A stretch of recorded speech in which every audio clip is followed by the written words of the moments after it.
Kaži mi, Stefane, šta je za tebe sreća? Pošto znamo da srećan čovjek. Jako je teško sad da ne budemo ovako u ovim okolnostima pričati o sreći u sreći, ali sreća u suštinski bar za mene vrlo prosta stvar. Znači, kad se vratim kući s posla iz puta, kad me sačeka porodica, kad me sačekaju deca, žena, pa i kuće moje, to je za mene sreća. Kad mi dođu kumovi, kad mi dođu prijatelji, na roštilj, na piće, to je za mene sreća. Kad mogu da odem na pecanje, imam vremena za to, to je za mene sreća. Znači, sve ono što čini, da kažem, normalan život, normalnih ljudi, opuštenih, sebe računao neke normalne, polunormalne ljude, to je sreća.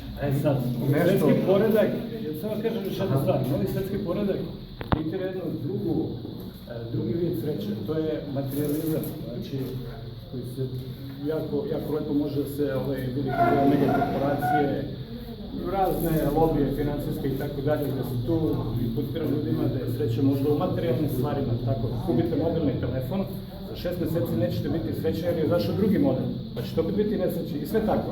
I onda prolazi život dok vi kupujete nove stvari, kupujete sreću. Da bi postojala sreća, postoji jedan preduslov, a to je pravda. To je neka, da kažem, ljudska pravda, Božja pravda, kosmička pravda.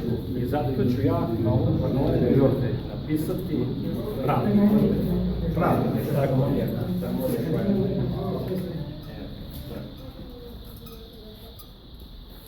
Hvala ti, Stefan.